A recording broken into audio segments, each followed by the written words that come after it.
Bom dia a todos e a todas. Estamos começando a gravação de mais um programa SINDAX-Cast Alagoas, A Gente na Luta, que está sendo gravado ao vivo pela live do SINDAX, que é a live SINDAX Alagoas. Bom dia, Manassés, bom dia, meu querido jornalista Américo. Manassés está voltando de férias, está nos assessorando aqui. A Américo, nossa jornalista, junto com o Nelsinho, está aqui na produção. Gostaria de agradecer imediatamente, Gustavo, por você ter atendido o nosso convite. Você, que eu considero amigo pessoal, né? E gostaria também, já de antecipadamente, agradecer a todos aqueles que estão, ou porventura passarão a nos acompanhar, e os ouvintes do podcast. O programa A Gente na Luta no podcast do SINDAX é um arquivo digital de áudio transmitido através da internet. Eu queria iniciar esse programa comentando, fazendo na verdade uma alusão do que está acontecendo, uma vez que uma pesquisa revelou que apenas 76% da população está concordando com o isolamento social, mas 24% é um contingente, inclusive, alto de pessoas que não acreditam no isolamento, inclusive há pessoas até que não acreditam no vírus, no novo coronavírus, né? E aí eu queria fazer um comparativo, já que você é professor de história, uma pessoa extremamente esclarecida, né? Mas houve a revolta da vacina em 1904, no início do século XIX. Em 2018, as fake news atrapalhou a campanha da vacina. E algumas doenças, inclusive como sarampo, voltou a ter casos. Hoje é justamente o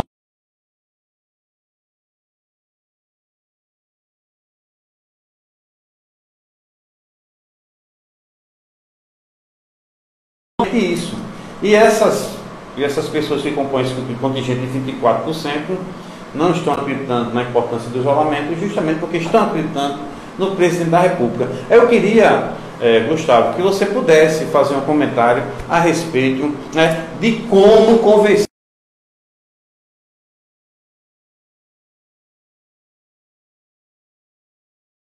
De mais nada, agradecer o convite que foi feito por você. Tenho por você também um carinho muito grande. Há muito tempo que nós nos conhecemos, desenvolvemos uma relação para além do nosso ativismo, da nossa militância, né? Por um mundo mais justo, por um mundo melhor. Queria agradecer aqui também a base e os filiados do SINDAX que estão nos ouvindo, estão nos assistindo agora, pelo Instagram, pelo podcast. E é uma oportunidade da gente falar a respeito desse momento tão difícil, tão delicado, e que vai deixar consequências no imaginário das pessoas, que vai deixar consequências econômicas muito graves, muito sérias. E eu tenho dito, Fernando, que o mundo, depois que isso tudo passar, definitivamente não vai ser mais o mesmo, tá? Grandes tragédias como essa deixam marcas, e eu espero que essas marcas, na verdade, sejam marcas que nos permitam, enquanto seres humanos, melhorarmos, que a gente possa construir um mundo com base em sentidos mais palpáveis e mais existencialmente mais relevantes para a nossa vida, tá? Eu quero, como todos vocês, que o mundo volte ao normal, mas não a naturalidade, a normalidade que nós tínhamos antes. Por quê? Porque você toca em questões, Fernando, que já eram muito importantes e que antecederam essa crise. Você cita alguns números, ao meu ver, que são bastante relevantes para que a gente possa entender o cenário atual. 76% da população brasileira apoia o isolamento social, uma minoria, mas ainda assim uma minoria que deve ser ressaltada, de 24% é contrária, né, à ideia do isolamento social. Antes mesmo disso, Fernando, grupos fundamentalistas, é bom que se diga isso, porque eu tenho muito respeito pela crença e pela fé das pessoas, até porque tenho a minha e gosto de ser respeitado na minha fé e na minha crença, mas grupos fundamentalistas religiosos vinham fazendo campanhas contra a vacinação. E essas campanhas já vinham tendo impactos muito nocivos na nossa sociedade, na medida em que, como você mesmo ressaltou aí, doenças que já haviam sido erradicadas na nossa sociedade reapareceram, como sarampo, com muita força.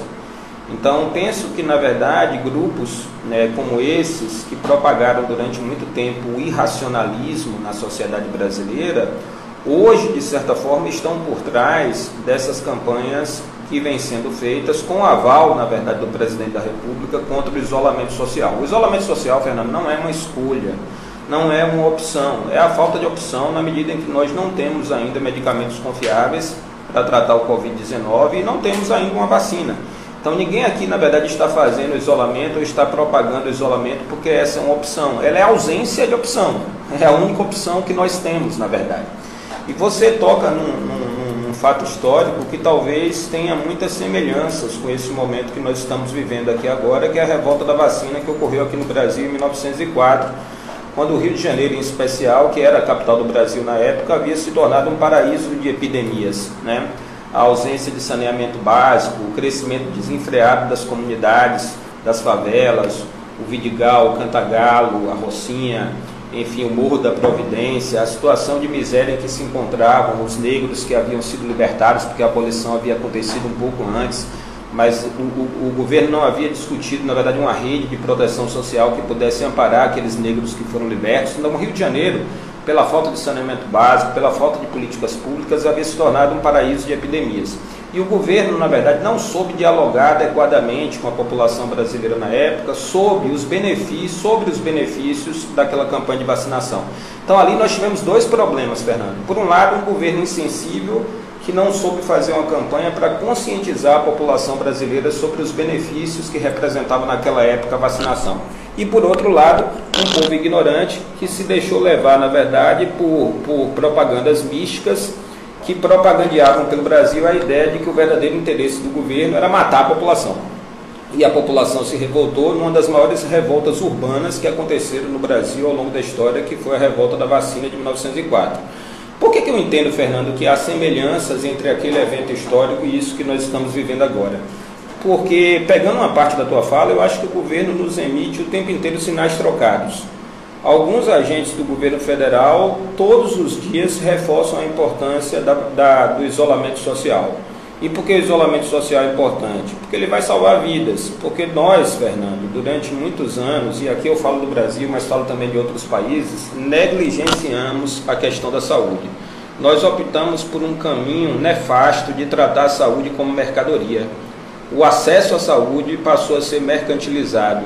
A maioria da população brasileira não tem planos de saúde, tá certo? E por isso, na verdade, sempre foi maltratada nos hospitais públicos, sempre sofreu, na verdade, com um atendimento precário da saúde, tá certo?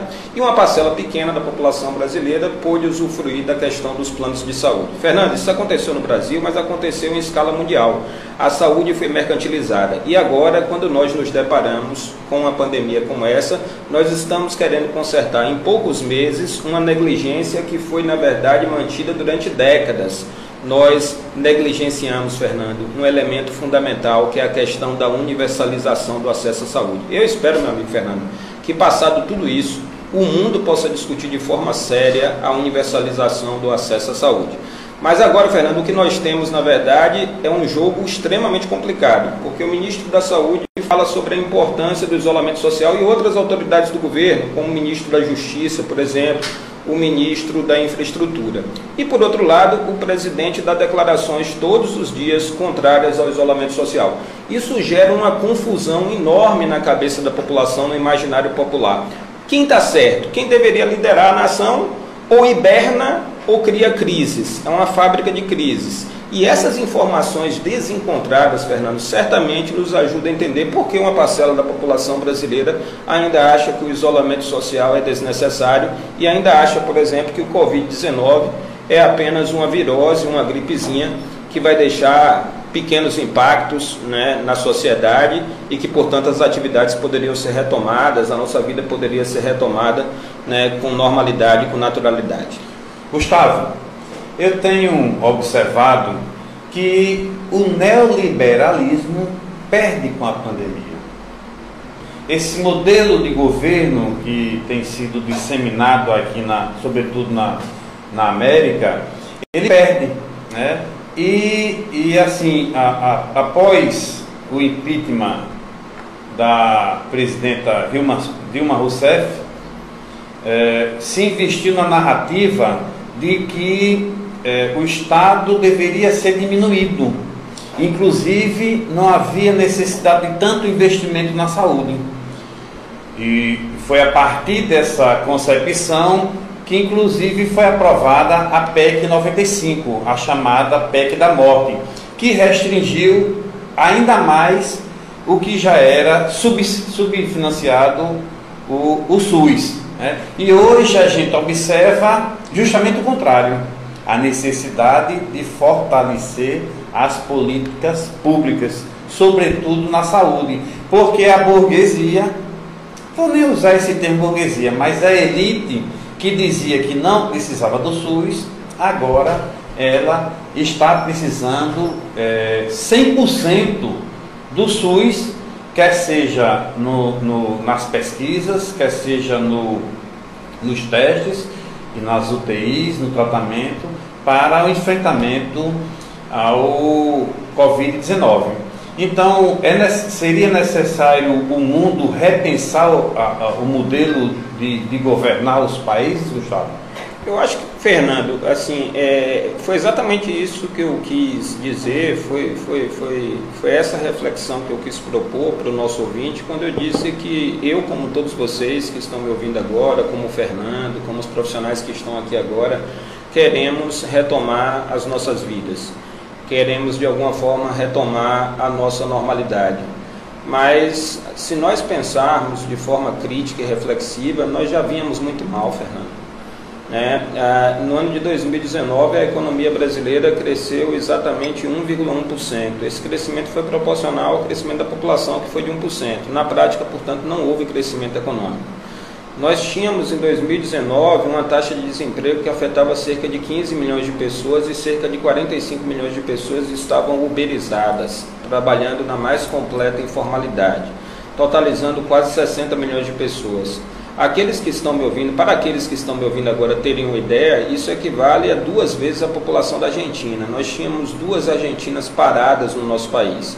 Paralelamente a isso, os investimentos sociais vinham caindo e estavam sendo congeladas por conta da aprovação da PEC que você acabou de citar agora. Ou seja, justamente no momento em que a população brasileira mais precisava de serviços públicos qualificados, o governo Temer resolveu aprovar uma PEC que congela pelos próximos 20 anos, pelas próximas 2 décadas, os investimentos em saúde e educação.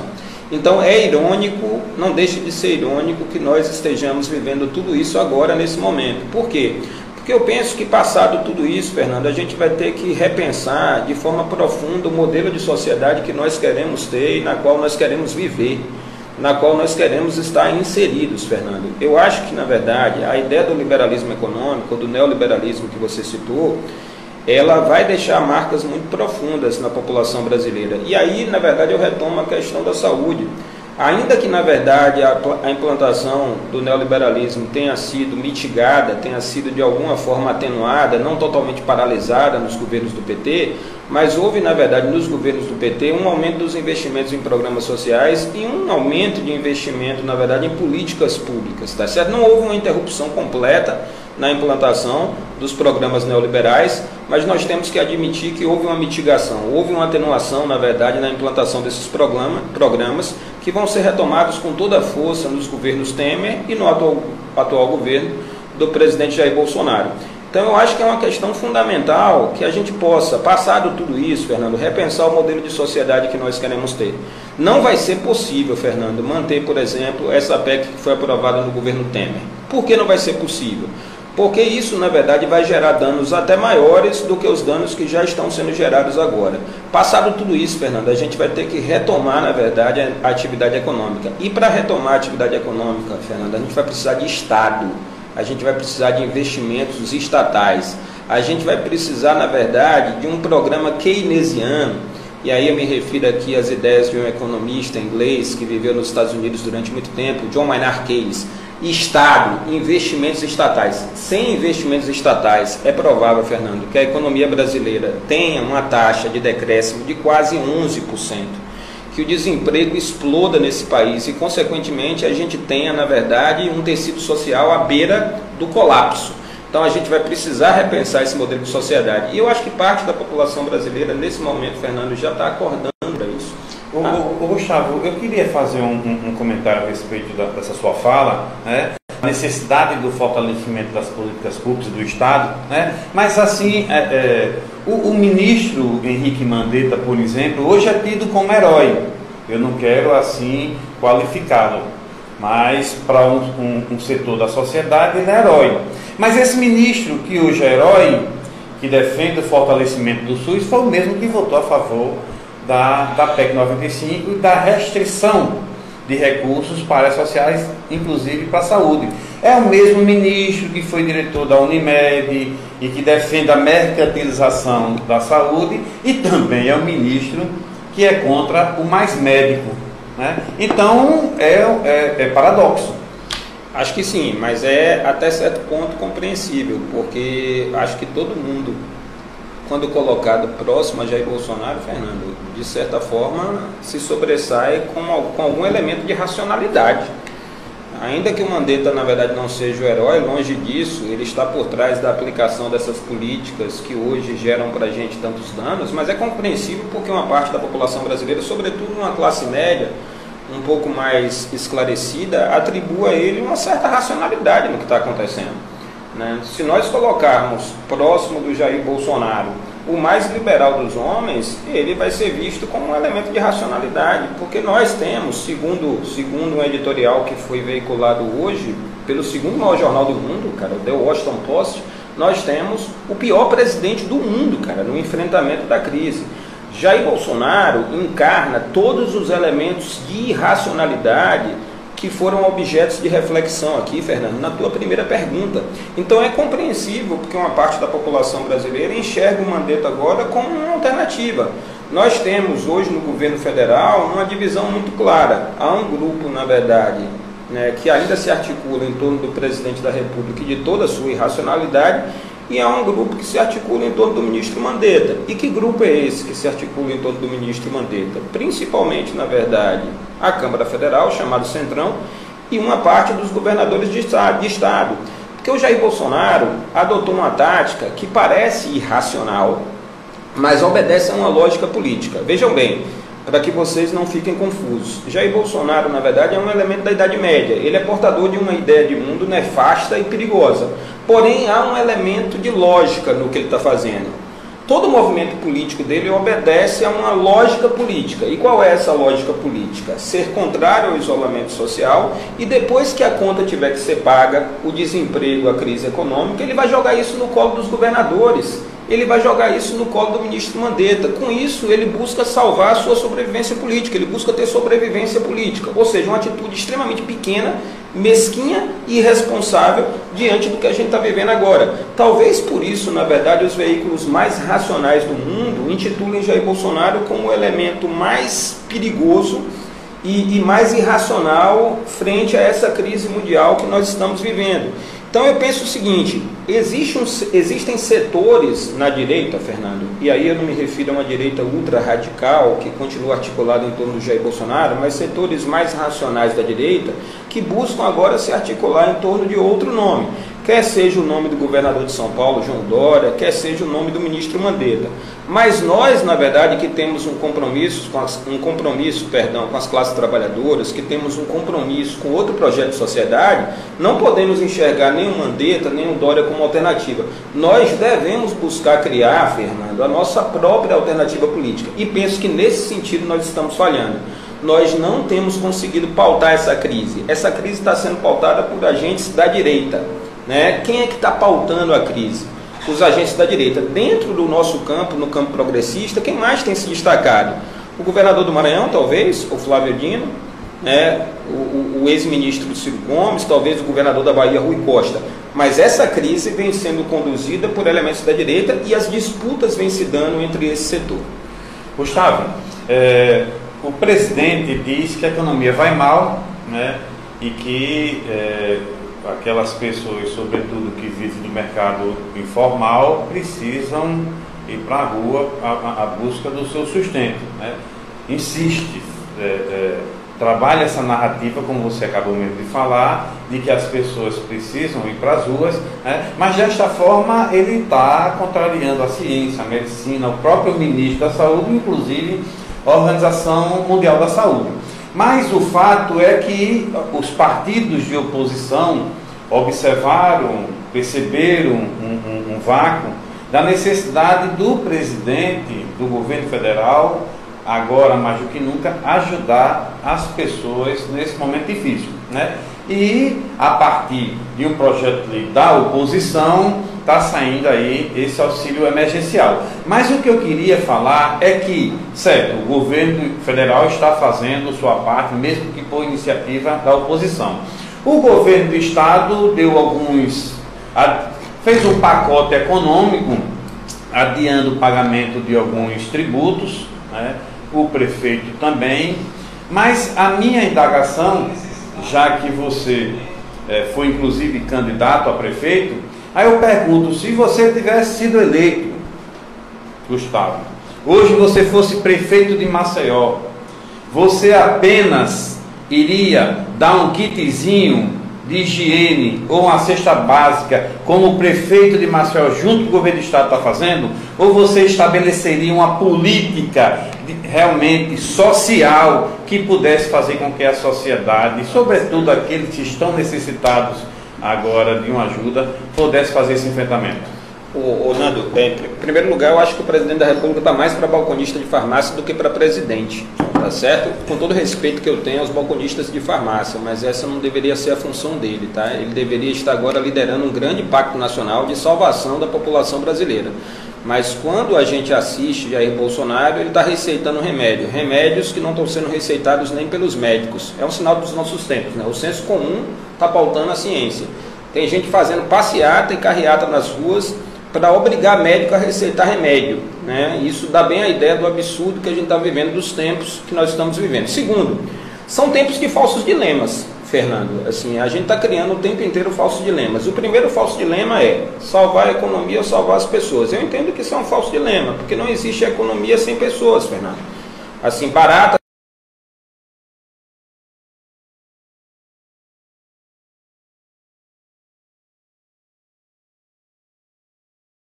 É engraçado ver um jornalista e um advogado aqui de Maceió, cujos nomes eu não vou citar naturalmente, tá? Até por respeito, tá? Mas fazerem lives semana passada dizendo que o governador teria que reabrir urgentemente os hotéis, o setor hoteleiro, porque o turismo vai ter perdas enormes aqui em Alagoas. Eu concordo que o turismo responde, na verdade, por uma parcela importante, né, do excedente econômico que é arrecadado pelo Estado. Mas eu me pergunto, que racionalidade é essa que pede, na verdade, a reabertura de hotéis, de todo o setor hoteleiro, ignorando o momento que ele está vivendo agora? Que acham essas pessoas que reabrindo os hotéis as pessoas vão querer fazer turismo agora? Essas pessoas realmente acreditam que as pessoas vão comprar pacotes turísticos e vão vir para Alagoas curtir as nossas belas paisagens e as nossas piscinas naturais? Só um idiota completo acredita, na verdade, que abrindo lojas e abrindo hotéis a economia vai se recuperar. Fernando, as pessoas só compram, na verdade, quando tem a expectativa de que vão usufruir dos bens comprados. Hoje as pessoas não se sentem seguras, as pessoas acham que vão morrer nas portas dos hospitais. Não é reabrindo hotéis e reabrindo lojas que a gente vai, na verdade, retomar a atividade econômica. A atividade econômica só vai ser retomada quando as pessoas se sentirem seguras. Quando o governo, na verdade, disser claramente que ele já tem uma capacidade de leitos e de respiradores que possam salvar as pessoas que certamente vão ser infectadas, Fernando. Então esse é um falso dilema. Ao salvar as pessoas, a gente está salvando a economia. Vide o exemplo da Itália. A Itália, na verdade, a princípio, por determinação do prefeito de Milão, adotou uma postura de abertura das atividades econômicas e está pagando um preço muito caro por isso, não só em vidas, mas também em paralisação econômica. O outro falso dilema a que me refiro, Fernando, é o falso dilema, na verdade, de ter que salvar a União e salvar os estados. Eu penso que a União não existe sem estados, tá certo? A União é uma federação de estados. A União é uma abstração, na verdade, que exerce seu poder sobre uma federação de estados. Então, se a gente não salvar os estados e municípios, a União, em consequência disso, não vai existir. E o terceiro falso dilema é ter que escolher, na verdade, entre a vida e a liberdade. Porque eu ouvi de um pseudo-filósofo semana passada, na verdade, que as medidas que estão sendo tomadas, na verdade, são medidas que estão cerceando a nossa liberdade. E eu concordo com isso, tá certo? Mas ele afirma no final do texto dele que não faz sentido viver uma vida sem liberdade. Aqui eu quero dizer que isso também é um falso dilema, na verdade, porque mortos não usufruem de liberdade nenhuma. Então, se as nossas liberdades estão sendo cerceadas momentaneamente, é para que depois a gente possa usufruir vivos dessa liberdade que agora está sendo parcialmente cerceada. Então criam-se falsos dilemas, Fernando, que na verdade para mim representam uma perda de tempo no enfrentamento da crise. E respondendo de uma forma mais específica a tua pergunta, eu acho que o prefeito Rui Palmeira, e eu aqui na verdade não o compararia a Jair Bolsonaro, porque eu enxergo nele na verdade algum elemento de racionalidade, mas ele tem demonstrado um enfrentamento, na verdade, extremamente tímido em relação à crise que nos assola agora. E eu estou sendo, na verdade, até eu acho que estou sendo benevolente com o prefeito Rui Palmeira. E não só nessa questão, né? O Rui, na verdade, demonstra uma inapetência muito grande no enfrentamento de muitas questões. E agora, na verdade, ele desaparece mais uma vez, tá certo? E se eu tivesse sido eleito, na verdade, nesse momento, eu estaria fazendo agora, Fernando, uma rediscussão extremamente importante sobre quais são as prioridades do município agora. E a prioridade do município agora é atender a população mais pobre desse município, que é um dos municípios mais carentes, é um dos municípios mais pauperizados no país. É hora de fazer escolhas. É hora de fazer escolhas. E fazer escolhas significa olhar para quem mais precisa do poder público. Porque, Fernando, bem ou mal, eu tenho um plano de saúde. E agora, na verdade, eu não sei se isso vale muito, tá? Porque até pessoas que não têm, que têm plano de saúde correm riscos de não ser atendidas no hospital se a gente, na verdade, chegar a um pico de internamento aqui em UTIs. Mas eu tenho um plano de saúde para mim e para as minhas filhas.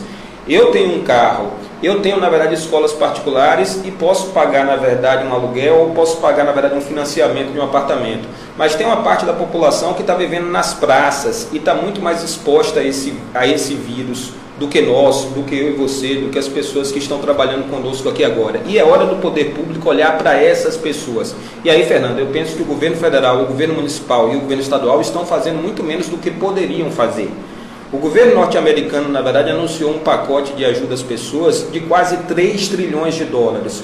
Todo o investimento feito pelo governo federal até agora, inclusive incluindo os repasses para os estados, deve gerar em torno de 500 bilhões de dólares. Isso é muito menos do que, na verdade, o governo federal poderia fazer em se tratando de um país que tem a 8ª maior economia do mundo, tem a 5ª maior superfície do mundo e produz uma das maiores riquezas do mundo, Fernando. E quem está assistindo a gente, de repente, fala, como fazer isso? Existem mecanismos e existem formas, gente, falta vontade política. Gustavo, quanto mais tempo durar a crise, maior será o dano econômico e social. É possível a gente prever o que virá pós-pandemia? Eu vejo uma via de mão dupla. Eu vejo, na verdade, um cenário de terra arrasada, infelizmente. Eu queria trazer para cá uma mensagem mais otimista, né? Mas diante, na verdade, das reações tão lentas e, ao meu ver, na verdade, tão tímidas dos governos, e principalmente do governo federal, na esfera do governo federal, infelizmente a gente vai ter um cenário de terra arrasada, com aumento do desemprego, com falências, fechamento de empresas. O governo federal, Fernando, ele tem ferramentas para combater a crise que os governos municipais e estaduais, infelizmente, não possuem. Só o governo, na verdade, pode contratar determinados endividamentos, o federal, e só o governo tem o poder de emitir moeda, Fernando. E muitos governos no mundo agora estão exercendo a sua autonomia, a sua soberania monetária, estão emitindo moeda para enfrentar a crise. O que o governo brasileiro tem feito? O governo brasileiro tem ido na contramão disso tudo. Ele tem comprado títulos podres dos bancos privados para tentar, de alguma forma, salvar esses bancos e maquiar o enfrentamento da crise. Então, eu acho que, na verdade, o governo brasileiro está se endividando, contratando, na verdade, dívidas com bancos privados, e o custo disso vai ser repassado para você, para as pessoas mais pobres, para os trabalhadores depois da crise. Então, ao final disso tudo, Fernando, a gente vai ter que estar muito consciente de quais são as nossas tarefas históricas. Nós, trabalhadores, e aqueles que pensamos, na verdade, a política, no sentido de ferramenta transformadora desse mundo, vamos ter que estar muito atentos, porque muita luta vai ter que ser feita.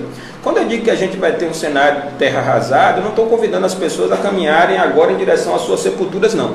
Muito pelo contrário, eu estou convidando as pessoas a refletirem, a se fortalecerem, porque a gente vai ter que fazer muita luta, porque crises também geram oportunidades.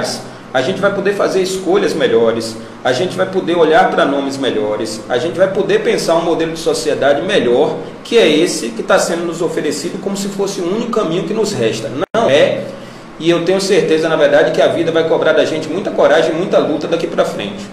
Eu estava vendo aqui no É o País, uma coluna que diz que provavelmente a maioria das economias demorará de 2 a 3 anos para voltar aos níveis de produção que tinha antes da epidemia. Então a gente vê que a coisa é séria. Mas eu queria aproveitar esses momentos finais do programa, Gustavo, para que você falasse qual é a expectativa sua e como é que você vê esse ano eleitoral. Será que vai ser possível que as eleições ocorram em outubro? Será que serão adiadas para dezembro? Será que as eleições todas acontecerão em 2022 e os juízes, como diz uma matéria por aí, que vão gerir os municípios? Enfim, como é que você analisa esse cenário? Acho muito pouco provável, Nando, que a gente tenha assim, a coincidência dos calendários eleitorais de 2022, mas eu acho que é muito cedo também para falar no adiamento agora. Tudo vai depender, na verdade, da evolução da crise. Hoje por hoje, eu acho muito pouco provável que a gente possa ter a realização de uma eleição, mas tudo vai depender da evolução dos cenários e do achatamento do pico dessa curva de contaminação do vírus. Contudo, eu queria fazer, na verdade, uma rápida, para finalizar aqui a minha reflexão, dizer o seguinte: a gente vai ter uma campanha eleitoral diferente, independente da superação dessa crise. Eu acho que a gente vai ter uma campanha eleitoral muito pouco presencial, Fernando. Acho que as pessoas vão se sentir muito pouco abertas a abraços, a sorrisos. Então a gente vai ter uma campanha menos corpo a corpo, a gente vai ter uma campanha cada vez mais centrada, uma campanha muito centrada nas redes sociais. E até por isso eu acho que iniciativas como essas serão muito importantes. Ferramentas como essas de debates virtuais, podcasts, vão ser muito importantes. Eu não vejo, honestamente, um cenário que propicie uma campanha de abraços, de visitas a comunidades. A gente vai ter uma campanha talvez única e inédita na nossa história, muito distanciada, né? Uma distância muito grande entre os candidatos e os seus potenciais eleitores. Gustavo, nós temos aqui algumas perguntas que nós sintetizamos, obviamente, mas foram inúmeras. A participação, batemos o recorde de participantes e pessoas que estão acompanhando nosso programa que está sendo transmitido ao vivo pela Live do Sindicato. Mas o Itamar Luiz diz que o prefeito resolveu, em função da diminuição da arrecadação, a não pagar o 10º dos servidores desse mês. Um absurdo. Mas aqui o Alessandro Lima diz que a tendência é a falta de dinheiro para os servidores, de um modo geral, tanto para os municípios e estados. Diz ele que soube que o decreto vai ser prorrogado até junho. Se realmente isso acontecer, a população vai se revoltar, vai ter saques em supermercados e assaltos, né? E hoje já foram mais de 100 rodoviários da empresa Veleiro que está inclusive de greve, porque a empresa não está pagando os seus direitos, né? Mas eu queria que você fizesse um comentário a respeito desse. Será que vai haver os saques? Será que os governos não vão, através de medidas, evitar que isso ocorra?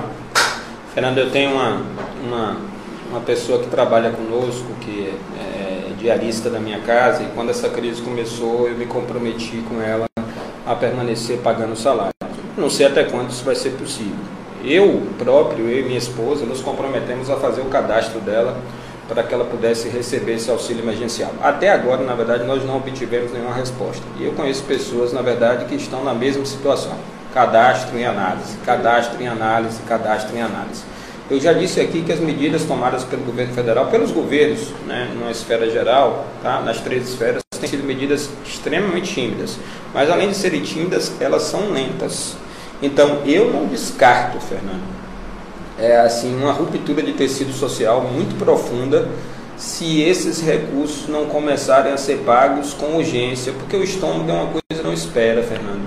Assim, a fome é uma coisa que não espera. Eu posso, na verdade, porque até a quarentena, até o isolamento social se enquadra na questão de classes. Eu posso me dar o luxo de ter o meu isolamento social. Sou servidor público federal, meus salários até agora estão sendo pagos. Mas quem está com fome, quem não tem remédio em casa para os filhos, quem não tem um pão, não pode se dar esse luxo. Então essas pessoas só poderiam ficar em casa, só poderiam proteger as suas vidas se o governo assumisse a postura moral de defender essas vidas. E a postura, me permitam usar uma metáfora aqui agora, tá, gente? Não é hora de economizar dinheiro não, prefeito Rui Palmeira.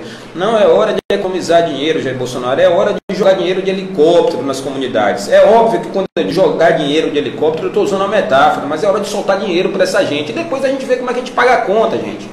Eu costumo usar uma metáfora para explicar o que está acontecendo. Eu sou pai de 3 meninas. Se uma delas, na verdade, ficasse doente agora, 3 meninas e um menino. Se um deles ficasse doente agora, na verdade, e eu não tivesse dinheiro, eu assumiria qualquer dívida para salvar a vida dos meus filhos. Qualquer dívida. E depois eu veria como pagar a conta.